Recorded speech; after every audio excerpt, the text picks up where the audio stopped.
오늘 고린도전서 3장 말씀을 통해 우리는 그리스도의 것입니다. 우리는 주님의 것입니다. 라는 제목으로 여러분과 같이 말씀을 나누고자 합니다. 사람이 사는 곳에는 문제가 없을 수 없습니다. 이것도 이것 교회 역시도 마찬가지고요. 지난 시간에도 고린도전서를 설교하면서도 제가 첫 시간에도 말씀을 드렸듯이 문제가 없는 교회, 완벽한 교회, 내 마음에 쏙 드는 교회를 찾는다는 것 자체가 문제일 수 있다. 그리고 결국에는 문제 있는 내가 가면요, 문제가 있게 됩니다. 그런 일들이 있게 돼요. 우리는 지난 시간까지 고린도 전서의 글을 통하여서 이 고린도 교회의 문제 중에 분열의 문제에 관해서 계속해서 다루었습니다. 왜 그들 안에 분열이 일어납니까? 첫째로 당을 짓는 것 때문에 분열이 일어나게 됩니다. 두 번째로요, 자기의 지혜를 의지하고 자랑하는 일들 때문에 분열이 일어나게 됩니다. 또한 세 번째로는요, 그렇죠, 서로를 이해하고 받아들이지 못하게 될 때에 분열이 일어나게 된다는 것입니다. 서로의 은사를 알지 못한 채. 그래서 이제 바울은요, 오늘 이 고린도전서 3장, 우리가 지난 시간에도 보았지만 이 3장을 통하여서 오늘 9절 말씀만 읽어서 9절을 설교하는 것이 아니라 이제 3장 전체를 설교하게 될 텐데요. 이 3장을 통하여서 그 문제에 대한 해결의 방향, 다시 말하면 이 분열의 문제가 있는데 이 문제를 어떻게 해결할 것인가에 대한 그 방향을 제시하고 있습니다. 그것은 바울이요, 단순한 우리에게 다른 은사가 있고 서로의 역할의 차이만 있다, 이것만을 이야기하는 것이 아니라는 것입니다. 이 고린도서 3장을 통하여서 너희에겐 다른 은사가 있고 너희의 역할이 다르다, 그 이상의 그것을 넘어선 그리스도 예수를 통하여 한 몸을 이룬 교회가 어떤 모습이 되어야 하는가, 교회가 교회로서 어떠한 모습을 갖춰야 하는가, 교회는 어떤 곳이 되어야 하는가, 이 교회에 대한 큰 그림을 바로 이 고린도전서 3장 말씀을 통해서 우리에게 보여주고 있는 것입니다. 바울이 이 고린도전서를 통해 말씀하고 있는 것은 우리가 하나님께서 부르신 교회임을 알 때에 우리의 삶의 방향이 바뀌어지게 되어 있고 우리의 생각이 바뀌어지게 되어 있고 또한 우리의 말과 행동, 모든 것이 바뀌어지게 된다라는 것을 이야기하고 있는 것입니다. 그러할 때요, 교회 안에 쓸데없는 분쟁이 없어지게 됩니다. 언쟁이 없어지게 됩니다. 분파가 일어나지 않게 됩니다. 내 주장과 내 지혜, 내 진리에 의한 이 분리의 문제들이 교회를 어지럽히는 일들이 있지 않게 된다는 것입니다. 그리스도 예수로 인하여 한 몸을 이룬 교회라는 사실을 알 때 말입니다. 그렇기 때문에 이 바울은요, 오늘 말씀을 통해 너희가 그 부르심을 알아야 한다. 그리고 그리스도 예수 안에서 하나됨의 지체의식을 가지고 교회되는 길이 주님이 원하시는 그 뜻이라는 것을 분명히 우리에게 제시하고 있는 것입니다. 우리가 마지막 시대, 특히 이러한 지금 시대 가운데 잊지 말아야 될 것이 교회다움, 성도다움, 이것을 우리가 잊지 말아야 한다는 사실입니다. 그러기 위해서는 어떻게 해야 되는가? 바울은 네 가지로 제시를 하고 있는데, 먼저 첫째로 보면요, 1절과 8절을 통하여서 바울은 이야기합니다. 성령에 속한 자가 되라라는 것입니다. 물론 바울이 직접적으로 너희가 성령에 속한 자가 되라라고 이야기하고 있지는 않습니다. 육신에 속한 사람, 육신에 따라 행하는 사람에 대한 행적을 이야기하고 있습니다. 그러니까 우리는 반대로 성령에 속한 사람의 삶을 살아야 함을 바울이 역설하고 있다는 것을 분명히 알아야 한다는 것입니다. 먼저 우리가 한번 1절과 2절 말씀 같이 한번 읽어보도록 하겠습니다. 3장 1절과 2절입니다. 형제들아, 내가 신령한 자들을 대함과 같이 너희에게 말할 수 없어서 육신에 속한 자 곧 그리스도 안에서 어린 아이들을 대함과 같이 하노라. 내가 너희를 젖으로 먹이고 밥으로 아니하였노니 이는 너희가 감당하지 못하였거니와 지금도 못하리라. 아멘. 사실 바울은요, 안타까운 마음으로 이 고린도 교회를 향하여서 지금 이 서신서를 쓰고 있습니다. 야, 너희가 성숙하기를 원하는데 너희는 어린아이와 같다. 참 안타까운 일이죠. 그들은 여전히 그리스도 예수를 통하여서 그 믿는 믿음 안에서 성장하지 못한 채 여전히 그들은 이유식만 먹는, 젖만 먹는 상태, 성숙하지 못한 신앙인의 상태에 머물고 있었다는 것입니다. 그러니까 어린 아이의 비유를 통하여서, 이 말을 통하여서 바울은 고린도의 상태가 어떠했는가, 고린도 교회의 상태가 어떠했는가를 이야기하고 있는 것입니다. 집에 어린아이들이 있을 때 일어나는 일들이 무엇입니까? 아이들이 있을 때 일단은 집을 많이 어지럽히게 됩니다. 아무리 잘 치워도 어린아이들은요, 어지럽히는 게 그들에게 일입니다. 그리고요, 일단은 시끄러워요. 막 어린아이를 통하여서 좋은 것을 말하면 생기가 넘쳐납니다. 가정에 막 생기가 넘쳐나요. 근데 점점 어린아이의 생기로 인해 부모는 생기를 잃어갑니다. 그렇잖아요. 계속 힘들어요. 어려움을 많이 겪습니다. 어린아이들은요, 이렇게 그 끊이지 않는 문제를 가지고 있습니다. 고린도 교회를 향하여서 어린아이와 같다라고 바울이 이야기한 것은 이것을 통해 이 고린도 교회가 왜 문제가 일어나고 있는가에 대한 그 원인을 제시하고 있는 것입니다. 한마디로 말하면 너희는 어린아이 같아. 너희는 아직 성숙하지 못했다. 그들이 직면하고 있는 문제, 이 분파의 문제가 왜 그들에게 찾아왔는가? 한마디로 어린아이들이 많기 때문이다. 성숙하지 못한 이들이 많기 때문이다 라고 이야기하고 있는 것입니다. 어린아이들은요, 자기 주장이 강합니다. 자기 생각만 이야기해요. 자기 뜻만 이야기해요. 자기만 고집합니다. 이게 바로 어린아이와 아니면 연세 드신 분들의 특징이에요. 자기 주장을 절대 굽히질 않아요. 자기 말, 자기 생각이 옳아요. 여러분 잘 생각을 해봐야 돼요. 내가 지금 어디에 머물러 있는가? 자기 중심적인 생각, 자기가 좋은 것, 자기가 먹고 싶은 것, 자기가 하고 싶은 것, 자기 중심적인 생각들. 늘 내가 원하는 그것을 이야기하기를 원합니다. 자기만 또 바라보기를 원해요. 나만 좀 바라봐줘. 좀 내 이야기 좀 들어줘. 가끔 우리 이제 아들들이 그래요. 좀 내 말 좀 들어줘요. 왜 내 말을 이렇게 안 들어줘요? 그래서 나도 아빠같이 한번 해봐야겠다고. 자기만 바라보고 자기만 이야기해달랍니다. 다른 사람하고 이야기했을 때도 아빠 계속 불러요. 자기 이야기만 들어달라는 것입니다. 이렇게 아이의 비유를 통해 고린도의 수준이 어떠한가, 이 교회의 수준이 어떠한가, 그들 안에 일어난 이 분파의 문제가 왜 그렇게 그들 안에 많은 어려움들이 일어나는가, 이 어린아이 같은 형태를 가지고 자기 고집, 자기 주장, 자기 아집, 이것을 계속해서 주장하는 이 어린아이와 같은 그 모습을 통하여서 교회 안에 많은 분파가 일어나게 되었다. 이것을요, adult child라고 얘기합니다. 아이 어른, 성인 아이, 성인인데 아이예요. 성인인데 아이입니다. 이 상태에 머물러 있는 사람들, 요즘에도 교회 안에도 마찬가지예요. 성인인데 아이, 우리가 세상으로도 보면요, 그런 사람들이 많이 존재해요. 이 어덜트 차일드들이 많이 존재합니다. 성숙한 것 같은데 분명히 몸은 성장했는데 생각은 아이에 머물러 있어요. 어쩌면 한국 땅이요, 그럴 수 있습니다. 경제적으로도 굉장히 많이 발전을 했어요. 이 나라가 먹고 살 만큼 됐습니다. 그런데 국민들의 수준은 그만큼 되질 않았어요. 참 이게 안타까운 일들이에요. 좀 균형 있는 성장을 이루어야 되는데 너무 폭풍 성장이 이루어져 있어요. 그렇기 때문에 많은 문제들이 우리 안에 야기되는 것을 보게 됩니다. 고린도 교회가 그런 교회였습니다. 성인인데 아이와 같은 상태. 그들이 구원을 받지 못했다라는 얘기를 바울이 하고 있지는 않습니다. 분명히 그렇게 얘기하자고 있지 않아요. 복음을 받아들이고 회개하고 예수 그리스도를 영접했을 때에 그들은요, 구원받은 백성입니다. 분명히 거듭난 백성이에요. 그건 틀림없습니다.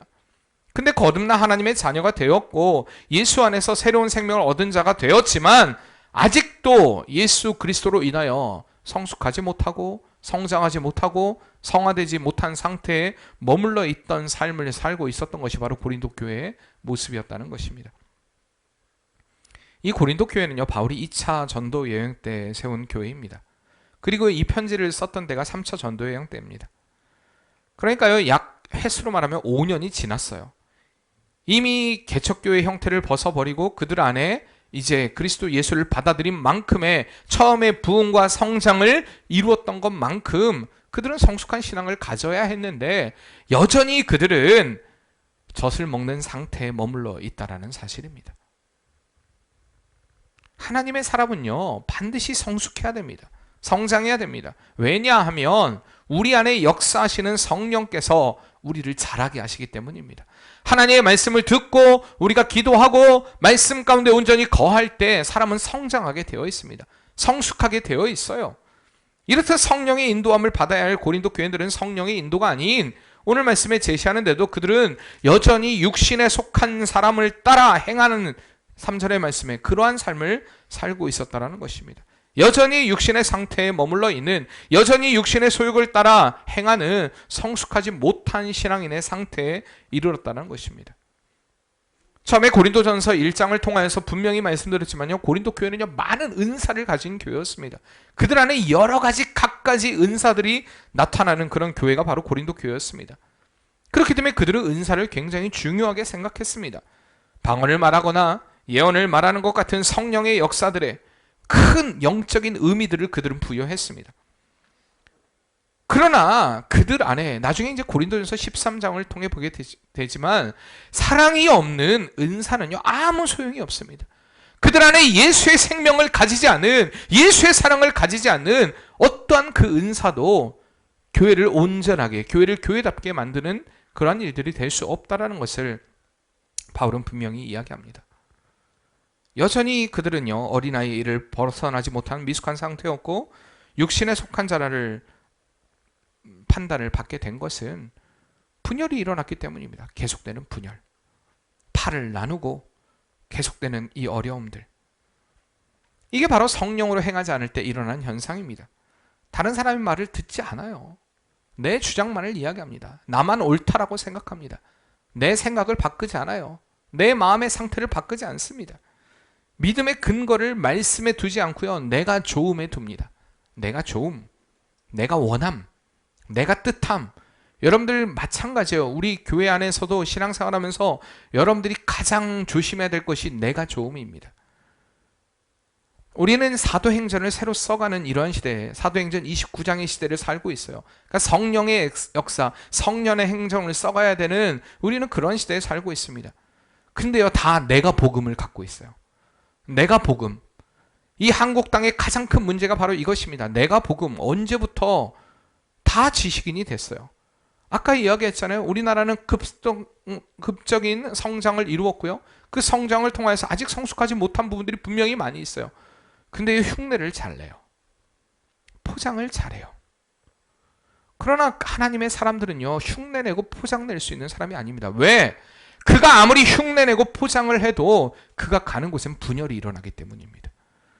여러분들이 성령으로 행하고 있고 하나님의 뜻대로 행하고 있고 하나님의 말씀대로 행하고 있고 내가 기도하고 있고 내가 말씀을 읽고 있다. 그런데 그 역사를 통해서 분열이 일어나고 있다면 성령의 역사가 아니에요. 하나님의 역사가 결코 아니라는 것입니다. 성령의 역사는요 하나 되게 하는 역사입니다.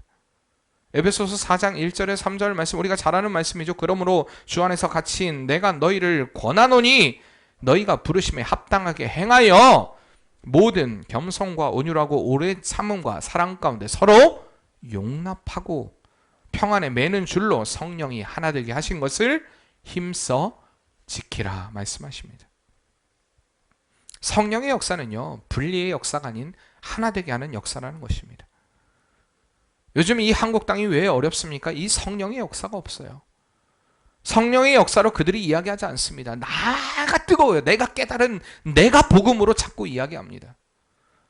그러나 성령의 역사는요, 성령에 속한 자가 될 때는요, 서로의 다름에 대해서 인정합니다. 이걸 타협이라고 생각하는 것 자체가 어리석은 일입니다.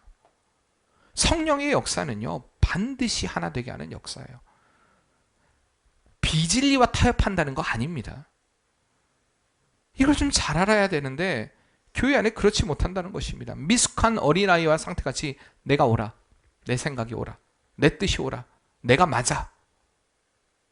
사랑하는 성도님들, 우리는 언제나 기억해야 됩니다. 내가 알고 있고 내가 믿고 있고 내가 좋아하고 내가 확신을 가진 그것으로 인하여서 교회가 하나 되지 못한다면, 온전한 하나됨을 이루지 못하고 나를 통해 분열이 되고 균열이 가고 분리가 된다면, 깨어지게 된다면 나의 신앙이 지금 성령의 역사를 인도함을 받는 삶이 아니라는 것을 알아야 한다는 것입니다. 고린도 교회 안에 많은 은사가 있었고요, 많은 스승이 있었고요, 그들이 바라봐야 할 주님이 오직 스승이 있었지만 그들이 바라봐야 될 대상은 오직 하나님 한 분뿐이었습니다. 그들의 삶의 절대 주관자이신 주님 앞에 겸손하게 성령의 하나 되게 하심으로 그들은 하나됨을 이루었어야 됩니다. 그러나 그들은 그렇지 못했다는 것입니다. 우리의 하나됨은요, 성령을 통한 역사입니다. 늘 오늘 나를 통해 이러한 성령의 역사가 일어나는 복된 성도의 삶이 되시길 바랍니다.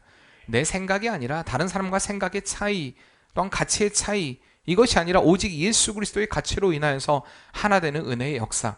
내가 좀 불편하고 내가 좀 마음 안에 흡족하지 못하는 것들이 있고 내 마음 안에 조금 삐걱거림이 있고 다른 것들이 있지만 결국에 그 모든 것들이 예수 그리스도로 인하여서 그 안에 또한 우리 안에 역사하시는 그 성령으로 인해서 하나 되는 은혜의 역사들이 우리 안에 분명히 있어야 한다는 것입니다. 가끔 이야기를 하다 보면요, 삐딱한 사람들이 있어요. 삐딱한 사람들. 학교를 다닐 때도 보면 그래요.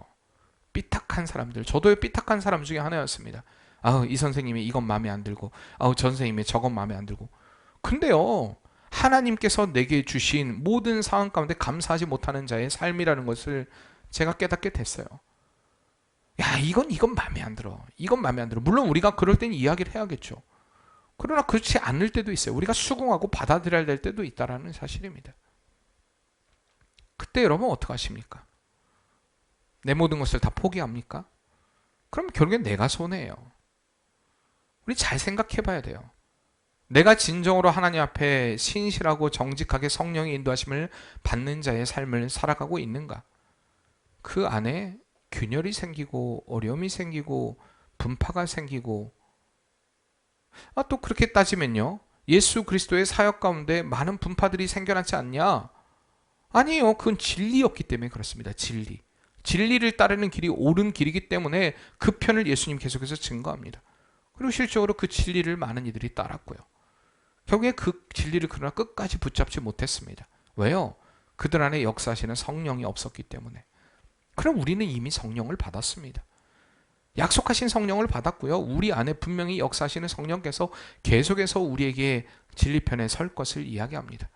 그리고 그 안에서 하나 될 것을 이야기합니다. 성령의 역사로 하나 되는 역사, 이것이 바로 우리 맑은 샘교회 역사가 되어야 할 줄 믿습니다. 두 번째로 기억해야 될 것은요, 분열의 문제를 극복하고 이 교회다움을 이루기 위해서 우리가 가져야 할 믿음의 생각은요, 우리는 동역자다라는 생각입니다. 9절 말씀, 오늘 읽었던 말씀 다시 한번 읽어보겠습니다. 우리는 하나님의 동역자들이요 너희는 하나님의 밭이요 하나님의 집이니라. 아멘. 이 동역자들, 바울은요, 하나님의 밭, 하나님의 집, 그러니까 하나님의 동역자, 하나님의 밭, 하나님의 집이라고 이야기하고 있습니다. 바울이 9절에서 강조하는 단어가 무엇입니까? 계속해서 반복하는 단어가 하나님이라는 단어입니다. 소유격을 쓰고 있죠. 우리는 하나님의 동역자요, 하나님의 밭이요, 하나님의 집이다 라는 것을 계속해서 강조합니다. 다시 말하면 우리의 삶의 주인은 하나님이시라는 얘기입니다. 하나님이시다.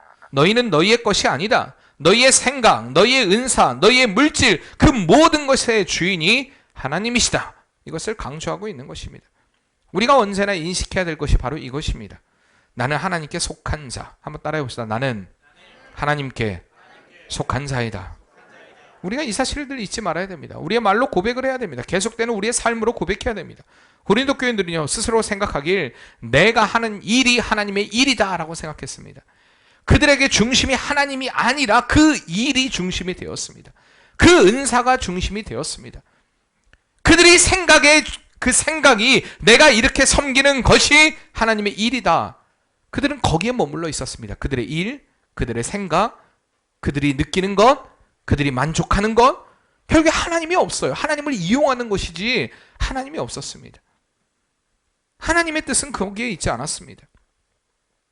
내가 하는 생각이 하나님이 주신 생각이다. 여러분, 그 확신은 어디서 갔습니까?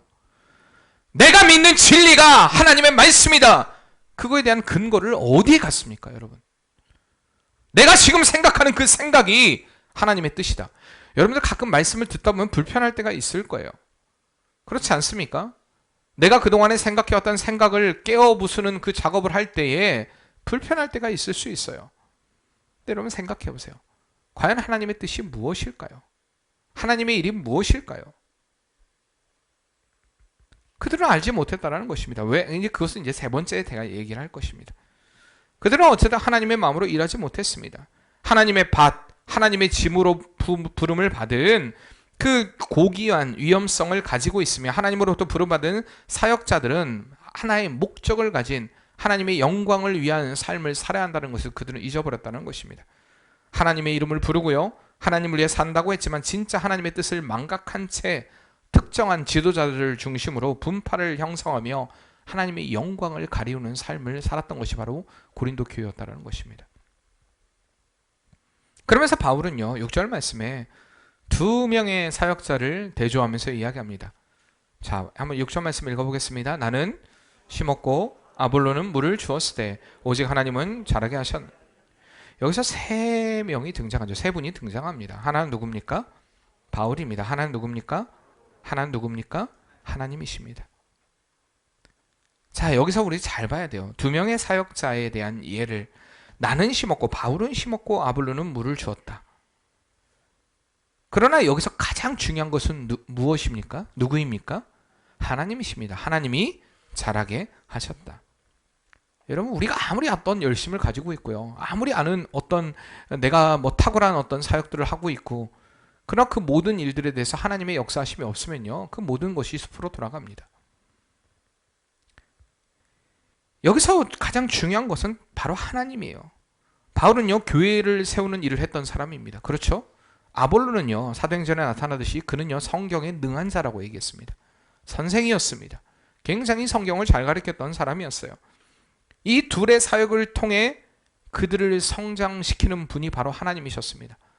그런데요, 고린도 교회들은요, 바울의 편, 아볼로의 편 나누기를 시작했습니다. 바울이 중요하냐?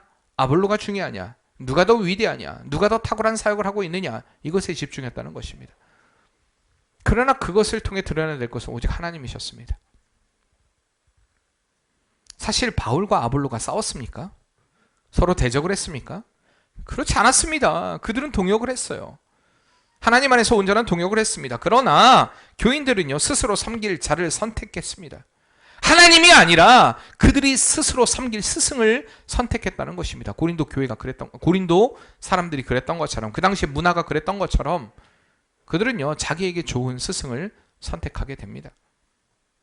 최근에요, 글루밍 성폭력이라는 말이 종종 등장을 합니다. 얼마 전에도 인천에서 있던 한 교회 목사가, 제가 아는 목사죠, 글루밍 폭력으로 인하여, 성폭력으로 인해서 중고등부 학생들을 성폭행하고, 그러니까 이러한 일들이 벌어집니다. 원래 글루밍이라는 그 단어 자체는요, 가축이 양수에 젖은 상태에 태어날 때에 그 체온이 떨어지니까요, 체온이 낮아지는 것을 방지하기 위해서 어미가 그것을 핥아서 건조하는 그 과정을 글루밍이라고 합니다. 체온이 떨어지지 않게 핥아주는 거예요, 그 양수를. 그러니까 이 글루밍이라는 그 용어 자체가 생겨난 것은요, 피해자와 이 가해자가 친밀한 관계를 쌓은 후에 정신적인 지배 상태에서 그들을 폭행하는 것입니다. 그게 이제 성폭력으로 이어지는 것이에요. 그런데 이 글루밍의 행태가 사역자들에게 종종 일어나는 것을 보게 됩니다. 성폭력은 아니에요. 성폭력이 일어나는 것이 아니라 그들과 친밀한 유대 관계를 계속해서 만들어갑니다. 요즘에는요, 많은 상담학도 있고 심리학도 있고 많은 것들이 있습니다. 저는 그런 것들을 무시하지 않아요. 저도 지금 만약에 공부를 한다면 제일 공부하고 싶은 게 심리학이에요. 정말 공부하고 싶어요. 조금밖에 안 했기 때문에 더 공부하고 싶고 더 깊이 있게 좀 알고 싶은 마음들이 있어요. 그런데 내가 그렇게 사람의 마음을 잘 알고 헤아리고 그들과 친밀한 관계를 맺은 후에 내가 그들을 정신적으로 지배하는 그 행위, 여러분, 이거 글루밍입니다. 특히 중고등부를 가리키는 이 사역자들을 통해서 이러한 일들이 너무 많이 일어나요. 아이들과 친밀한 관계를 쌓으면서 그만 바라보게 합니다. 하나님을 바라보게 해야 되는데, 그리고 그의 말이 절대적이게 만듭니다. 이 글루밍의 형태가요, 교회 안에도 정말 많이 일어나고 있습니다. 영적 권위를 이용해서 꼼짝달싹 못하게 만드는 하나님이 주인이 되셔야 될 자리에, 물론 본인은 아니라고 이야기합니다. 나는 그런 게 아니에요. 그런 의도가 아닙니다. 근데요, 그 행태가 그래요. 근데 그게 쉬워요, 의외로. 제가 여기서도 그렇게 만들 수 있어요, 여러분들. 쉽다니까요.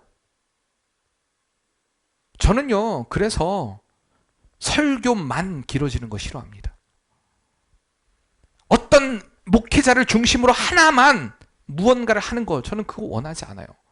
우리 교회의 여러분 비전 읽어보세요. 교인들이 스스로, 그렇잖아요? 성령이 감동이 되어서 서로 세워가는 교회, 평신도가 사역자가 되는 그런 교회, 제가 꿈꾸는 것입니다.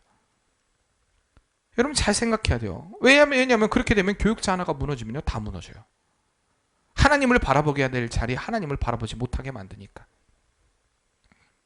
여러분 잘 생각해야 돼요. 뭐 바울과 또한 이 아볼로가 글루밍의 사역을 했던 사람은 아닙니다. 그런데요, 그들은요, 그들의 문화에 따라서 그 바울과 아볼로 또한 그들의 따라야 될 스승들을 따르기 시작했습니다. 그럼 우리는 기억해야 돼요. 우리는 사역자의 종이 아닙니다. 목회자의 종이 아니에요. 우리는 하나님의 종입니다. 하나님의 길을 따라야 돼요. 여러분, 이 말이요, 목회자들은 그런 목회가 어렵습니다 라고 얘기합니다. 아니에요. 제가 어제 충격적인 글을 봤어요. 한국의 6대 거짓말. 제가 잘 생각은 지금 안 나요. 6대 거짓말. 그 중에 1번이 뭔지 아십니까? 목사. 제목이에요. 목사. 내 이웃을 사랑하라.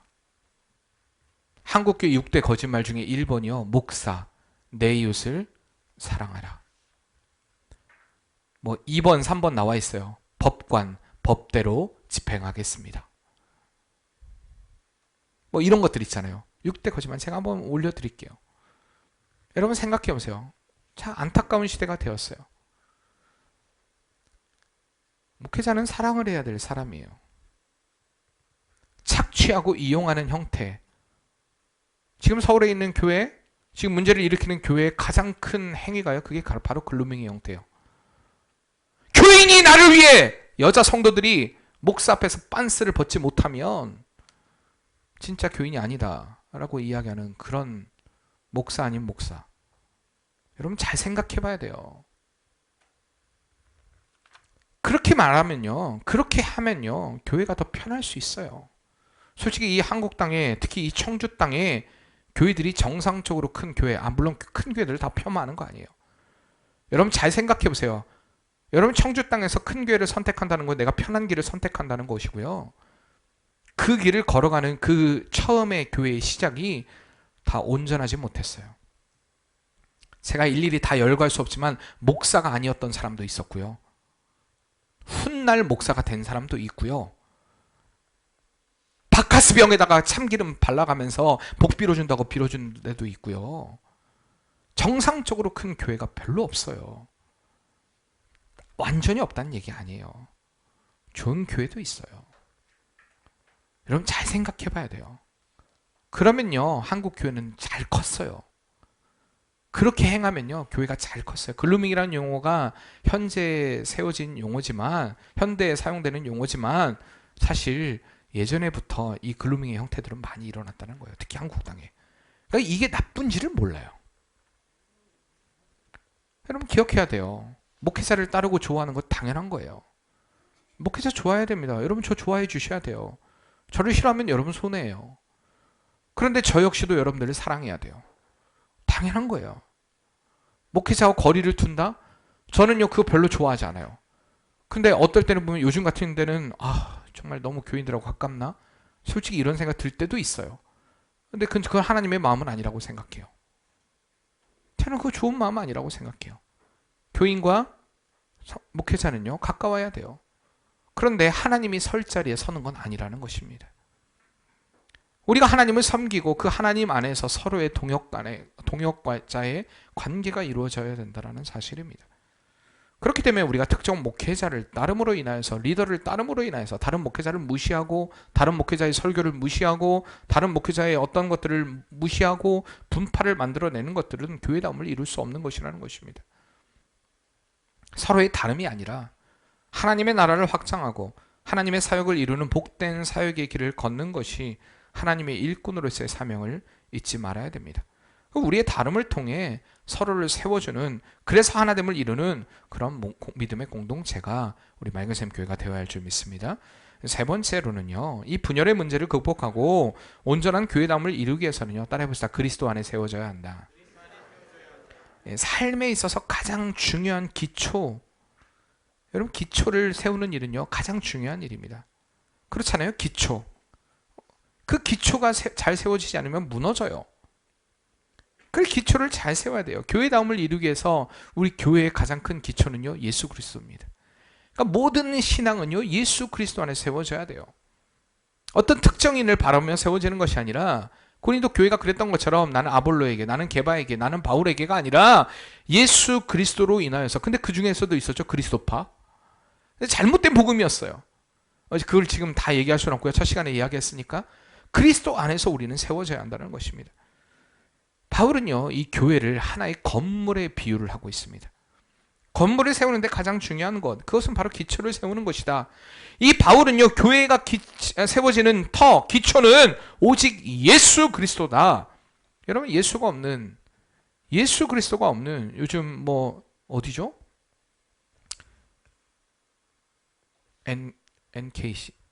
NCCK인가요? NCCK, WCC 에큐메니컬 운동의 원래 전신이죠. NCCK 이런 데서요, 여러분 기도를 어떻게 하는지 아십니까?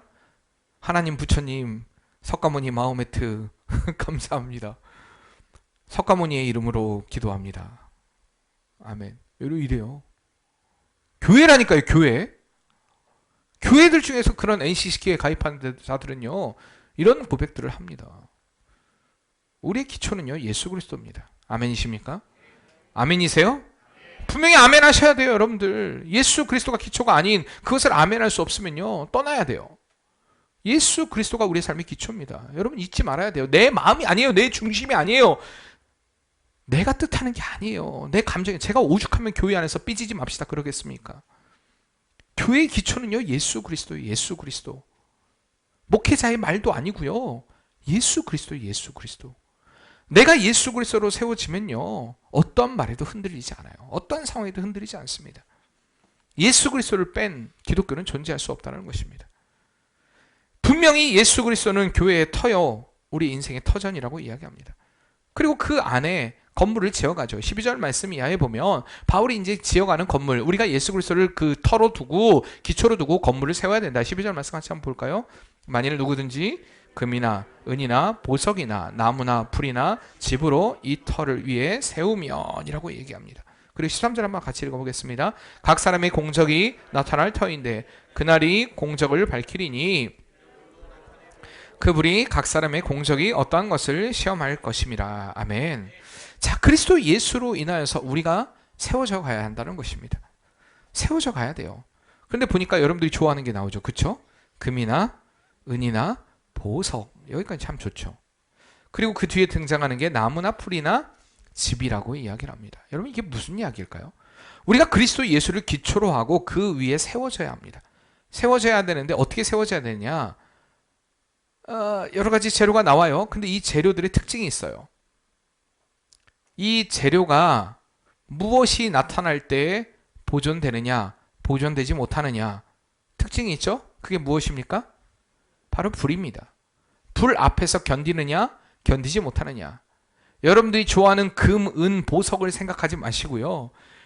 우리는요, 금, 은, 보석으로 세워야 합니다. 그리스도 예수 안에서 이 금, 은, 보석이라는 것은요, 참된 진리입니다. 예수 그리스도를 기초로 한 그 진리 안에 세워져야 한다는 것입니다. 여러분들이 아무리 교회 안에서 많이 봉사하고 헌신하고 정말 내가 순종하고 내가 진짜 열심히 했습니다. 그런데 그게 하나님이 인정하지 않아요. 마지막 심판날에 내가 인정하지 못해. 뭐로 세운 것입니까? 뭐로 세웠어요? 성경대로 대답해 보세요. 나무나 풀이나 집으로 세운 것입니다. 금은 보석을 화려함으로 세우는 것으로 여러분 착각하지 마세요. 이것은요 단순히 불에 견디느냐 견디지 못하느냐입니다. 마지막 그 날에 남아있느냐 남아있지 못하느냐. 이거는 바울이 구원에 관한 문제를 가지고 이야기하는 것은 아닙니다. 그러나 우리가 그리스도 예수 안에서 남는 흔적이 있고요, 그렇지 않은 흔적이 있다는 것입니다. 여러분들이 아무리 많이 봉사를 하고 많은 어떠한 내가 헌신을 하고 희생을 하고 그래도 하나님께서 인정하지 못하는 것들이 있을 수 있다는 것입니다. 금은 보석, 다시 말하면 참된 진리 안에서 교회가 세워지지 못할 때에 너의 봉사는 내가 인정할 수 없다. 너의 헌신은 내가 인정할 수 없다. 이것을 이야기하고 있는 것입니다. 사랑하는 성도님들, 우리는 기억해야 됩니다. 헌신에도 차이가 있습니다. 여러분, 차이가 있어요. 여러분들이 아무리 헌신하고 봉사하고 이 시간에도 이렇게 예배 가운데 나왔지만 이 예배에도 차이가 있다는 것입니다. 어떤 사람은 예배 가운데 금은 보석으로 세워가는 사람이 있고 어떤 사람은 나무나 풀이나 집으로 세워가는 사람이 있습니다. 여러분, 어떤 사람입니까? 하나님이 인정할 만한 여러분 그 헌신을, 공적을 남기고 있습니까? 무슨 인간의 공적을 남겨? 이게 말이 돼? 아니요, 성경 얘기하잖아요. 그리스도 예수를 기초로 그 안에 세워야 됩니다. 이것은요, 나를 드러내는 행위가 아니라는 거예요. 나무나 풀이나 집으로 세우는 사람은요, 그 공적을 통해 나를 드러냅니다. 내가 얼마나 헌신한지 알아? 내가 얼마나 봉사한지 알아? 내가 교회를 위해 얼마나 열심히 한 줄 알아? 이 공적은요, 마지막 날에 아무런 쓸모 없습니다. 왜요? 이미 자기가 입으로 떠벌려서 다 받았잖아요, 그 영광. 그렇잖아요. 그러나 하나님이 원하시는 건요, 금은 보석입니다. 참된 진리 안에서 그리스도 예수를 기초로 그 안에서 견고하게 어떠한 상황 가운데도 흔들리지 않는 그 믿음, 이것으로 세워간 사람. 그러나 헌신에도 차이가 있습니다. 퀄리티가 달라요. 제가 이런 세상적인 표현을 쓰는 것처럼 보입니까? 믿음도요, 달라요. 믿음이 다 똑같지 않아요. 저는 구원의 차이를 이야기하고 싶진 않습니다. 제가 늘 말씀드리지만 천국이 그런 곳이 아니에요. 결국엔 그들에게 있어서 영원한 천국, 진짜 이 성숙하지 못한 상태로 그들이 여전히 죄악 가운데 여전히 인간을 따르고 예수 그리스도가 주인이 되지 못한 그 상태에 있다는 것은요, 결국엔 구원받지 못한 사람자의 삶이에요. 그럼 그리스도 예수의 사람들은요, 변화돼야 돼요. 그리고 그 안에 반드시 성장을 이루어야 됩니다. 여러분, 기억해야 돼요. 우리는요, 그리스도를 기초 안에서 그리고 참된 진리로 늘 우리 자신을 세워가야 될 줄 믿습니다. 여러분, 무엇으로 헌신하고 있습니까? 자꾸 나를 드러내는 헌신, 여러분, 이것은요, 나무나 풀이나 집으로 하는 헌신입니다. 내가 아니라 그리스도 예수를 드러내는 삶, 그리스도 예수를 높이는 그 은혜의 삶이 여러분의 삶을 통해 이루어지길 바랍니다. 그리고 마지막으로는요, 오늘 이야기하는 것은 16절에서 17절 말씀입니다. 같이 한번 읽어보겠습니다. 먼저, 너희는 너희가 하나님의 성전인 것과 하나님의 성령이 너희 안에 계시는 것을 알지 못하느냐? 누구든지 하나님의 성전을 더럽히면 하나님이 그 사람을 멸하시리라. 하나님의 성전은 거룩하니 너희도 그러하니라. 우리는 무엇입니까? 하나님의 성전입니다. 아멘이십니까? 분열의 문제를 극복하고 교회담을 이루기 위해서 우리가 가져야 될 생각은 우리는 하나님의 성전이라는 것입니다. 하나님의 성전이 무엇입니까? 하나님의 성전. 이곳이 성전입니까? 내가 오늘 성전 가서 예배 드려야지. 아닙니다. 이건 예배당이에요. 교회당이에요. 성전 아니에요. 우리는 성전이란 말을 써서는 안 돼요. 성전이라는 표현은요, 그리스도 예수를 모시고 있는 우리입니다. 우리 하나님을 모시고 있는 우리가 성전입니다. 이 마음이 성전이에요. 그러나 바울은요, 여기서 단수가 아니라 복수를 사용합니다. 그렇죠? 너희는, 너희가, 너희도 라는 복수를 사용합니다. 이것은 개인적으로 우리가 성전일 뿐만 아니라 성전인 우리 한 사람 한 사람이 모여 큰 성전을 이룬다. 이게 바로 무엇입니까? 교회입니다. 교회. 그렇잖아요. 하나님은 예수 그리스도를 중심에 모신 사람들의 모임, 이 단체, 이게 바로 교회예요. 이게 바로 교회예요. 교회. 교회는 건물이 아닙니다. 예수 그리스도. 그러니까 꼭 교회에 와서 기도해야 되고 내가 교회에 와서 해야만 내 마음의 평화를 누리고 그렇게 하는 분은 그렇게 하세요. 그렇게 하셔야 돼요. 그런데 그렇지 않고 우리 두세 사람, 정말 하나님 예수 그리스도의 성전, 예수 그리스도를 마음에 모신 성전, 그 성도들의 모임 그 자체가 교회라는 것입니다. 두세 사람이 모인 곳에 주님이 함께 하십니다. 우리는 성전을 이루었어요. 온전한 성전을. 교회를 이루었다는 것입니다. 그런데 이 교회의 가장 큰 특징이 무엇이냐? 교회의 가장 큰 특징은요, 거룩함입니다. 거룩함. 교회가 잊지 말아야 될 특징은요, 거룩함이라는 것입니다. 그러나 고린도 교회가 잊어버린 것이 무엇이냐? 바로 거룩함이었습니다. 18절 말씀을 읽어보겠습니다. 아무도 자신을 속이지 말라. 너희 중에 누구든지 이 세상에서 지혜 있는 줄로 생각하거든 어리석은 자가 되라. 그리하여야 지혜로운 자가 되리라. 바로 인간의 생각, 인간의 지혜로 인하여서 하나님의 거룩함을 무너뜨렸다는 것입니다. 예수 그리스도를 몸으로 하고 예수 그리스도를 머리로 하고 그 안에 지체됨을 이룬 이 교회를 무너뜨린 분쟁의 가장 큰 원인이 나의 지혜의 자랑이었습니다. 지금 비대면 예배, 저는 비대면 예배라는 말 자체가 말이 안 된다고 생각해요. 하나님께 예배하는 건요, 인격 대 인격으로 만나야 합니다. 하나님 앞에 거룩함을 잊어버리지 마세요. 여러분 혹시 지금 어떠한 자세로 예배를 드리는지 모르겠지만 하나님 앞에 거룩함을 잊어버리지 마시길 바랍니다. 찬양대 할 때 마이킹 하세요. 네? 방송실 알아들었어요? 그 시간에 비대면 예배를 드린다고 하는 분들은 찬양을 못 듣잖아요. 준비해야 돼요. 제가 참 안타까운 일이지만 하나님 앞에 거룩함을 잃어버린 예배는요, 예배가 아닙니다. 비대면 예배라는 그 말 자체가 말이 안 돼요, 사실. 근데 우리가 이걸 너무 당연시하게 생각하는 그런 시대가 되었습니다. 여러분 기억해야 돼요. 그건 당연한 게 아니에요. 예배는 생명입니다. 근데 그게 너무나 당연한 듯이 된 게 저는 가슴이 아픈 거예요. 우리 교회도 어쩌면 이 어려움의 상황 가운데 비대면 예배가 가능할 수도 있어요. 왜? 여러분들이 마스크 안 차고 다니면요, 여러분들 행적을 잘 믿습니까? 저는요, 여기서 제일 못 믿는 분이요, 못 믿는 사람이 제 아들이에요. 저 하빈이. 마스크를 잘 안 차요. 제일 못 믿어요. 화장실 갔다 와도 손도 잘 안 씻어요. 악수도 하기 싫어요. 여러분 아십니까? 감기가 왜 걸립니까? 내 손에 있는 세균 때문에 걸려요. 아닙니까 여러분? 가장 가까이 있는 내 손 때문에 걸려요. 손 깨끗이 있어야 돼요. 여러분들 확신하십니까? 여러분 자신에 대해서 잘 믿는다고요? 예, 잘 믿는 여러분하고 친한 그분으로 인하여서 감염이 될 수 있어요.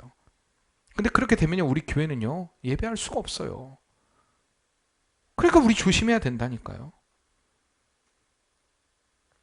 여러분들 잘 생각해야 돼요. 이런 것들을 우리가 진짜 조심해야 돼요. 저도 사실 오늘 이번 주에 제가 이렇게 쓰는 거 신청하라고 했어요. 야, 쓰는 거 좀 신청해라. 그랬더니 말을 잘못 알아들어가지고 신청을 안 했어요.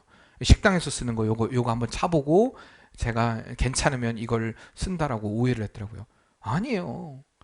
저는 사라고 얘기를 했거든요. 지금 사실 갖고 왔다가 다시 넣었어요. 최대한 침을 튀지 말아야지. 근데 예배당에 와보니까요, 정말 청소하는 분들 항상 생각하셔야 돼요. 여기에 침이 그냥 가득해요. 지금 얼마나 침이 가득한지 제가 보고 여러분 기도하는 사이에 물티슈로 갖다 다 닦았어요. 여러분 생각해보세요. 자기가 나는 괜찮다, 그게 아니라니까요. 조심해야 돼요. 왜 이런 사태가 왔을까? 우리가 조심할 건 조심하고 지킬 건 잘 지키고 예배천에서 반드시 방역해야 돼요. 그리고 예배 후에도 방역해야 돼요. 사역자들은 반드시 신경을 써야 돼요. 방역해야 돼요. 마스크 착용이나 잘 사용해야 돼요. 반드시 저 기록 일지 적어야 돼요. 자기들은 책임 안 지죠. 결국에 그 책임 누가 집니까? 제가 져요. 저는 그 책임지는 거에 두려운 게 아니에요. 그러나 하나님의 영광이 가리우는 게 두려운 것입니다. 우리 교회가 한번 그런 거에 낙인을 찍혀봐요. 이웃 교회들에게 복음을 전할 수 있겠습니까? 저 교회는 코로나 걸린 교회야. 여러분 이렇게 얘기하지 않겠습니까? 조심해야 된다는 거예요. 근데 이것을 예배에 대한 핍박으로 생각해요. 잘 생각해야 돼요. 지킬 건 잘 지키면서 우리가 하나님을 예배해야 돼요. 저는요, 비대면 예배를 전환할 생각 없어요. 비대면 예배라는 말 자체는 말이 안 돼요. 저는 예배의 생명을 걸 거예요. 몇 분이 되었던 간에 우리 교회는 사실 하나님께 감사한 게 하나님 몇백 명, 몇천 명이 모이지 않아서 지금은 그게 감사해요. 일단은 뭐 비대면 예배가 드린다 해도 10명 이상은 10명은 가능하니까 하나님 어떻게든 우리 다 분리해서 예배를 드리던가. 하나님 감사합니다. 사실 감사한 일이죠. 여러분 잘 생각해야 돼요. 내가 하나님 앞에서의 거룩함을 잃어버리고 있지 않은가? 다른 거 아니라니까요. 내가 지금 어떠한 예배자로 된 거예요. 여기에 나왔다고 해서 여러분 거룩함 다 아니에요.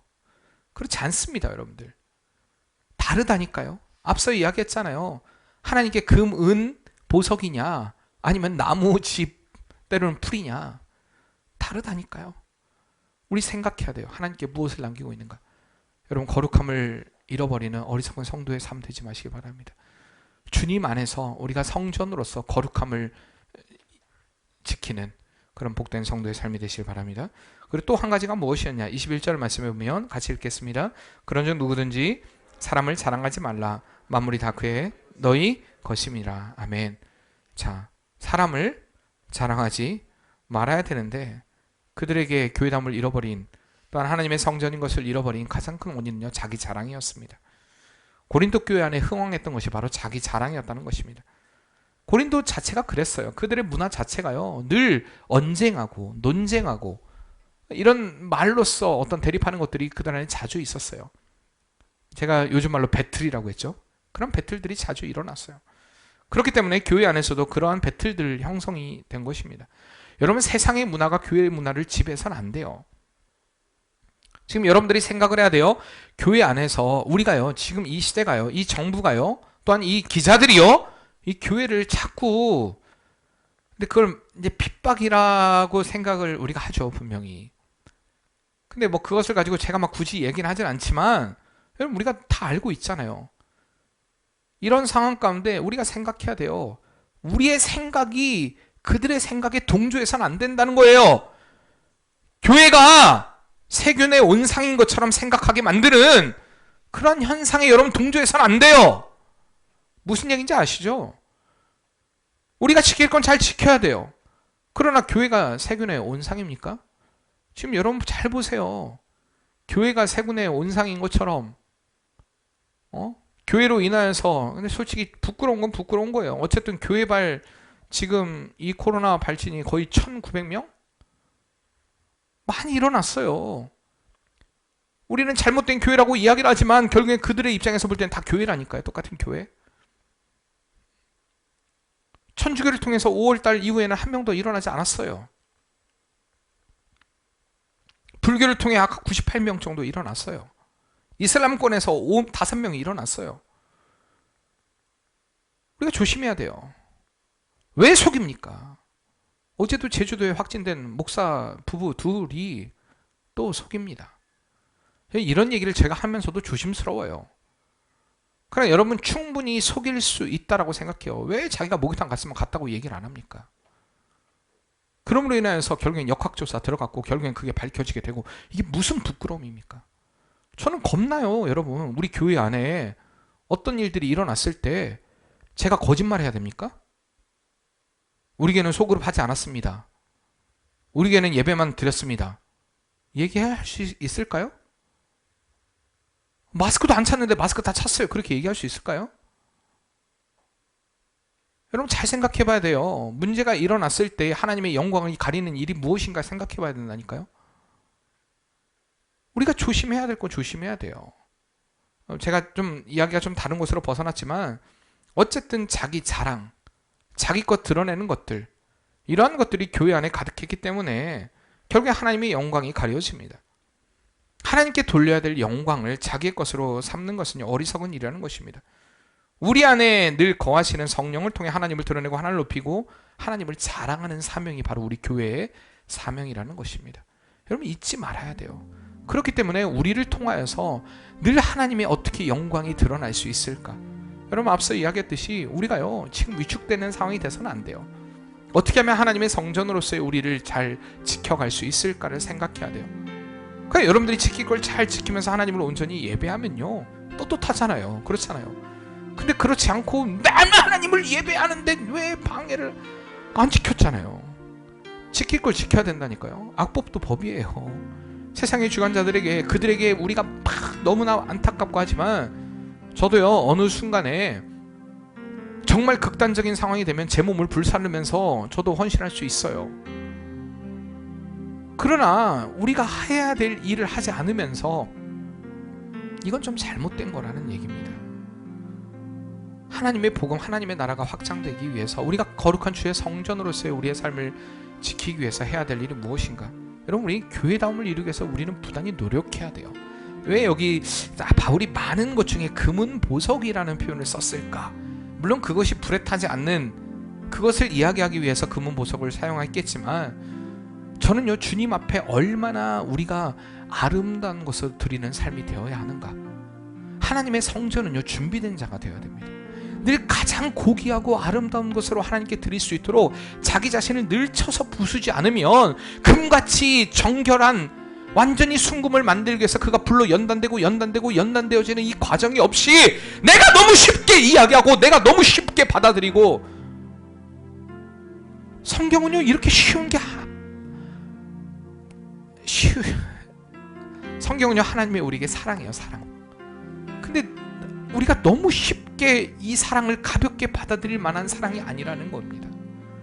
우리 인간의 사랑을 가지고 하나님의 사랑을 이해하고, 이게 너무 쉽게 이것을 우리가 생각해요. 그렇지 않아요. 여러분, 성경 영어 문제 푸는 분들 잘 보면은요, 성경도 안 읽어요. 지금 대충 그냥 읽고 성경 영어 문제 푼다. 아니에요. 저는 여러분들, 이 성경이 그렇지 않다니까요. 하나님의 말씀은요 그렇게 보는 게 아니에요. 여러분을 향한 사랑의 메시지라니까요. 이 성경을 읽다가요 막 눈물이 흘러야 되고요, 감격이 일어나야 되고요, 감동이 일어나야 되고요. 시편의 말씀처럼 이 말씀이 꿀보다, 송이꿀보다 더 달달하는 그 은혜 역사들이 일어나야 돼요. 그것이 없이 목사들이 착각을 많이 해요. 하나님의 말씀을 전한 자들이 착각을 많이 해요. 별로 그 감동 없이 하나님의 말씀을 전해요. 여러분, 저는 이 참 너무 은혜가 돼요. 고린도전서의 말씀을 통해서 어떤 교회담을 이루어야 되는가 노력해야 됩니다. 왜냐면요, 교회의 가치는 주님의 가치이기 때문입니다. 교회의 가치는 주님의 가치예요. 우리가 쉽게 이야기하고 쉽게 판단하고 쉽게 세워갈 수 있는 게 아니에요. 이 하나의 교회가 이루어지기 위해서 얼마나 많은 노력들, 얼마나 많은 헌신들, 얼마나 많은 희생들, 여러분, 이게 이루어지는지 아십니까? 쉬운 게 아니에요. 쉬운 게 아니에요. 여러분들, 예수님은 교회의 하나됨을 위해 십자가를 지었습니다. 교회는 내 의가 아니라 하나님의 의가 드러나야 하는 것입니다. 그러기 위해서 우리 안에, 우리 속에 성령의 역사가 가득한 은혜 역사 있기를 바랍니다. 이제 어린아이의 신앙이 아닌 성숙한 신앙으로서 주님을 드러내는 삶이 되길 바랍니다. 무엇보다도 우리가 주님 안에서 부름을 받은 하나님의 집, 하나님의 영광, 하나님의 밭을 위한 하나님의 동역자라는 사실을 깨닫고요, 여러분, 믿음의 아름다운 동역을 이루어 가시길 바랍니다. 그리고 우리가 하나님의 그 일을 이루어가는 도구라는 사실을 잊지 말아야 돼요. 그리고 우리의 삶의 기초는 예수 그리스도다. 그 예수 그리스도 안에 세워지고요, 늘 우리가 교회다움을 아름답게 이루어가는, 정말 그리스도 예수의 성전으로서 우리가 주님을 모신 자로서 늘 그리스도 예수 안에 거함으로 인하여서 이 시대의 빛을 발하는 그런 복된 믿음의 공동체로서의 삶을 살아가시길 바랍니다. 우리 같이 말씀을 기억하면서 우리 이 시간에 결단하는 마음으로 찬양하도록 하겠습니다. 내게로부터 문을 들어 주를 보기 시작할 때 주의 일을 보겠네, 주의 일을 보겠네. 내 작은 마음 돌이키사 하늘에 꿈꾸게 하네. 주님을 볼 때, 우리 다시 한번 내게로부터 눈을 들어, 내게로부터 눈을 들어 주를 보기 시작할 때 주의 일을 보겠네. 내 작은 마음 돌이키사 하늘에 꿈꾸게 하네. 주님을 볼 때 모든 시선을 주님께 드리고 살아계신 하나님을 느낄 때 내 삶은 주의 역사가 되고 하나님이 일하기 시작하네. 모든 시선을 주님께 드리고 살아계신 하나님을 느낄 때 내 삶은 주의 역사가 되고 하나님이 일하기 시작하네. 우리가 다시 기도할 때, 하나님, 이 시대가 교회다움을 잃어버린 시대가 되었습니다. 이것이 고린도 교회의 문제가 아니라 오늘 우리의 교회의 문제입니다. 하나님, 성령으로 행하지 않습니다. 믿음의 아름다운 통역이 이루어지지 않습니다. 그리스도 예수를 기초로 하지 않습니다. 주의 성전으로서의 사명을 잃어버린 채 살아가고 있습니다. 주님, 이제 우리 눈을 들어 주님을 바라보길 원합니다. 우리가 온전한 교회됨을 이루어가길 원합니다. 지금 너무나 어려움의 시대를 겪고 있는 이런 시대 가운데 주님을 바라보며 주님이 원하시는 길을 선택할 수 있는 복된 성도의 삶이 우리의 삶이 되게 도와 주시옵소서. 우리가 말씀을 기억하며 간절한 마음으로 기도합시다. 주님, 우리가 주의 은혜를 회복하길 원합니다. 주의 능력을 회복하길 원합니다. 주의 사랑을 회복하길 원합니다. 주의 일하심을 회복하길 원합니다. 하나님 그리스도 예수 안에서 하나님 아버지 안에 주의 영광을 회복할 수 있게 도와주시고, 우리가 하나님의 일하심을 회복하며 그리스도 예수의 그 은혜의 나라를 회복할 수 있게 도와주시옵소서. 모든 시선을 주님께 드리고 살아계신 하나님을 느낄 때 내 삶은 주의 역사가 되고 하나님이 일하기 시작하네. 모든 시선을 주님께 드리고 살아계신 하나님을 느낄 때 내 삶은 주의 역사가 되고 하나님이 일하기 시작하네. 하나님, 우리는 주의 것입니다. 늘 우리의 삶 가운데 우리가 주님의 것이라는 것을 잊지 않게 도와주시고, 우리가 그리스도 안에서 아름다운 교회를 이루어가길 원합니다. 성령의 인도하심을 받기를 원합니다. 그 안에서 믿음의 아름다운 동역이 이루어지길 원합니다. 그리스도 예수를 기초로 삼고 하나님의 성전으로서의, 또한 주님께서 이루신 이 교회로서의 그 사명을 감당하는 복되고 아름다운 교회가 우리 교회 되게 도와주시옵소서. 그러므로 이 시대의 빛이 되고 소금이 되며 하나님의 놀라운 살아계신 역사들을 증거할 수 있는 복된 교회로서의 사명을 감당하는 우리 교회가 되게 도와주시옵소서. 예수님의 이름으로 기도합니다. 아멘.